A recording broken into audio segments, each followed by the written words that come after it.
बिस्मिल्लाहिर्रहमानिर्रहीम। अस्सलाम वालेकुम। पाकिस्तान डिफेंस एंड अफेयर्स में खुशामदीद। चलिए अपनी वीडियो शुरू करते हैं।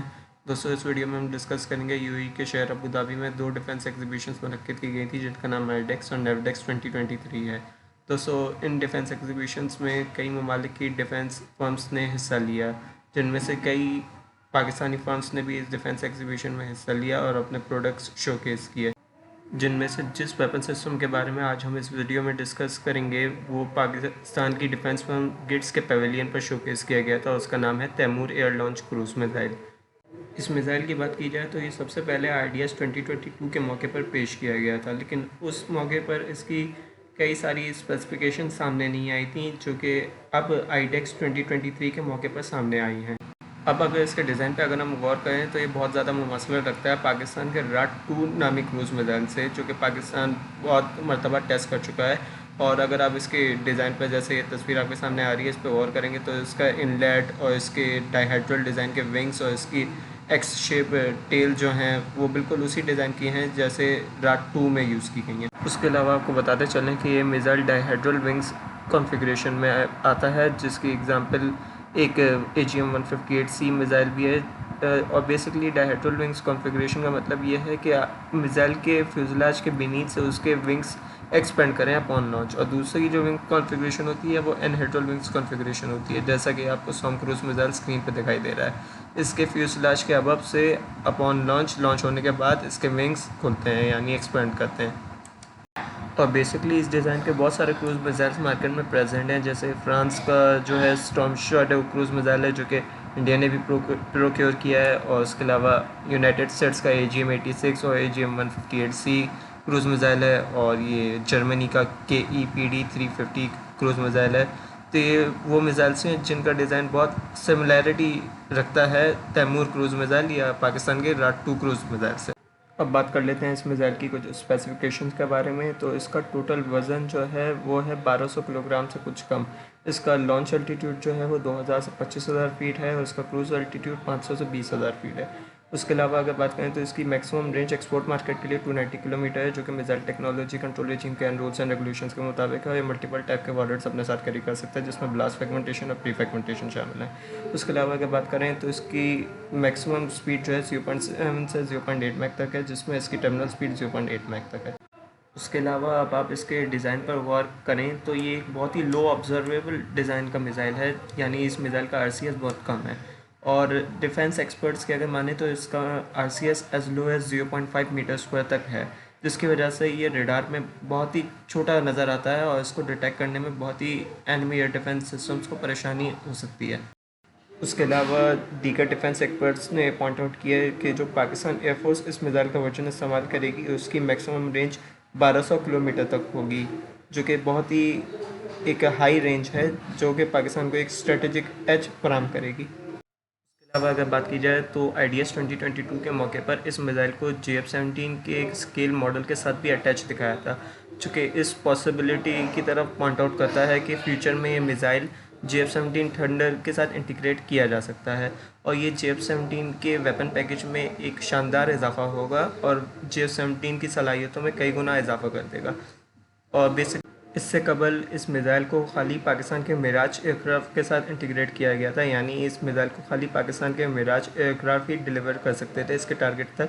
लेकिन इन फ्यूचर इस मिसाइल को होपफुली पाकिस्तान के JF-17 थंडर और JF-17 थंडर ही नहीं बल्कि J-10C के साथ भी इंटीग्रेट किया जा सकता है। और बल्कि खाली J-10C ही नहीं बल्कि पाकिस्तान के अपकमिंग हेल ड्रोन्स जो हैं, जो किन्सी ड्रोन्स हैं, उनके साथ भी इस मिसाइल को इंटीग्रेट किया जा सकता है अगर पाकिस्तान इसका एक स्केल डाउन वर्जन, जो कि एक लाइट तैमूर मिसाइल होगा, उसको डेवलप करने में कामयाब हो जाता है। तो इस मिसाइल को किन्सी के साथ भी इंटीग्रेट करके इसकी कैपेबिलिटीज़ में 10 फोल्ड्स इजाफा किया जा सकता है। और अब अगर हम इस मिसाइल की गाइडेंस सिस्टम पे बात कर लें तो बेसिकली ये एक टेरकॉम और डिजिटल सीन मैपिंग जैसे फीचर्स यूज़ करता है अपनी इनिशियल स्टेजेस में गाइडेंस हासिल करने के लिए। और उसके बाद लेटर ऑन अगर इसकी गाइडेंस की बात की जाए तो ये एक इमेजिंग इंफ्रारेड सीकर यूज़ करता है अपनी टर्मिनल स्टेज में गाइडेंस के लिए। तो इस डिजिटल सीन मैपिंग, टेरकॉम और इमेजिंग इंफ्रारेड सीकर की वजह से इसकी एक्यूरेसी बहुत ज़्यादा हाई है। और अब बात कर लेते हैं इस मिसाइल की टेरेन हगिंग कैपेबिलिटी के बारे में। तो टेरेन हगिंग कैपेबिलिटी एक मिसाइल का वो फीचर होता है जिसकी वजह से मिसाइल बहुत ही लो एल्टीट्यूड पर प्रवास करता है, जिसकी वजह से इसका रडार फील्ड ऑफ व्यू बहुत ही कम हो जाता है। और अगर बात करें, ये उस वक्त बहुत ज़्यादा इफेक्टिव हो जाता है जब मिसाइल का खुद का RCS भी 0.5 मीटर स्क्वायर हो, जो कि हमने पहले वीडियो में मेंशन कर चुके हैं। तो इन दोनों की कॉम्बिनेशन की वजह से मिसाइल बहुत ज़्यादा जल्दी हो जाता है और एक एलिमेंट ऑफ सरप्राइज प्रेजेंट करता है अपने एनिमीज़ के लिए। और क्योंकि इसे JF-17 थंडर के साथ इंटीग्रेट किया जाना है, बहुत से डिफेंस एक्सपर्ट्स का क्लेम है कि इन फ्यूचर इस मिसाइल में एक एंटी रेडिएशन सीकर भी इनकॉर्पोरेट किया जा सकता है, जिसकी वजह से इसे फिर यूज़ किया जा सकता है इंडिया के S-400 एयर डिफेंस सिस्टम के ख़िलाफ़। क्योंकि S-400 सिस्टम में बेसिकली कुछ रेडार सिस्टम्स यूज़ होते हैं अपने टारगेट को डिटेक्ट करने के लिए, तो वो रेडियो वेव्स एमिट करते हैं और बेसिकली इसके अंदर जो सीकर लगा हुआ होगा तो वो इन रेडियो वेव्स को फॉलो करते हुए, डिटेक्ट करके फॉलो करते हुए, बहुत ही लो एल्टीट्यूड पर प्रवास करते हुए एक एलिमेंट ऑफ सरप्राइज प्रेजेंट करेगा। और अगर इसे डिटेक्ट किया भी जा सकता है, जैसा कि इसकी स्पेसिफिकेशंस में बताया गया है कि एक एज लो एज 500 फीट पे क्रूज़ कर सकता है, यानी ये एज लो एज 500 फीट पे फ्लाई कर सकता है। तो अगर ये इस एल्टीट्यूड पर प्रवास करते हुए अपने एनिमी की तरफ टारगेट को अप्रोच करेगा तो enemy air defence systems hardly इसे 50 किलोमीटर की दूरी पर डिटेक्ट कर पाएंगे। और एट दैट पॉइंट इसे ना इंटरसेप्ट करना बहुत ही मुश्किल काम होगा, क्योंकि अपने एनिमी एयर डिफेंस सिस्टम्स के बहुत नज़दीक पहुंच चुका होगा। तो बेसिकली फिर बहुत ही हाई चांसेस हैं कि अपने टारगेट को हिट करके डिस्ट्रॉय ही कर देगा। और अब इन द एंड अगर इस मिसाइल के बारे में बात कर लें तो ये JF-17 की एक्सपोर्ट सक्सेस में भी एक बहुत ही क्रूशल रोल प्ले करेगा, क्योंकि ये एक बहुत ही लीथल वेपन है और इस वेपन की वजह से बहुत से ममालिक JF-17 थंडर को प्रोक्योर करने में इंटरेस्ट जाहिर कर सकते हैं।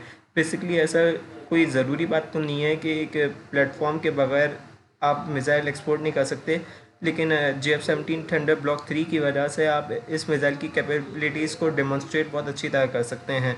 और बिना एक प्लेटफॉर्म के भी बहुत से ममालिक इस वेपन सिस्टम्स को प्रोक्योर करने में इंटरेस्ट जाहिर कर सकते हैं, जो ऑलरेडी उनके सर्विस में एयरक्राफ्ट हैं उनके साथ इसे बआसानी इंटीग्रेट किया जा सकता है। क्योंकि आप जानते हैं पाकिस्तान तो उस तरह से नखरे करेगा नहीं जिस तरह से यूनाइटेड स्टेट्स करता है कि अपने आप वेपन्स कोई भी उनके प्लेटफॉर्म के साथ इंटीग्रेट नहीं कर सकते उनकी इजाज़त के बगैर। तो ये काम पाकिस्तान भी नहीं करता और दीगर ममालिक भी ये काम नहीं करते हैं। तो दोस्तों बेसिकली यही था हमारा एनालिसिस तैमूर क्रूज़ मिसाइल के रिगार्डिंग। तो होपफुली आपको हमारी ये वीडियो पसंद आई होगी। बेसिकली हमने ये वीडियो थोड़ा लेट इसलिए बनाई क्योंकि अर्ली इस मिसाइल के बारे में ज़्यादा इन्फॉर्मेशन अवेलेबल नहीं थी, जो कि आईडेक्स और नेवडेक्स 2023 के मौके पर निकल कर सामने आई। तो होपफुली आपको हमारा ये एनालिसिस इस मिसाइल के रिगार्डिंग पसंद आएगा और आप हमारी दीगर वीडियोस का भी इंतज़ार कीजिए। और जब तक के लिए इस चैनल को लाइक कीजिए, सब्सक्राइब कीजिए और बेल आइकन पर क्लिक करना ना भूलिए। तब तक के लिए बस इतना ही। Thank you. अल्लाह हाफ़िज़।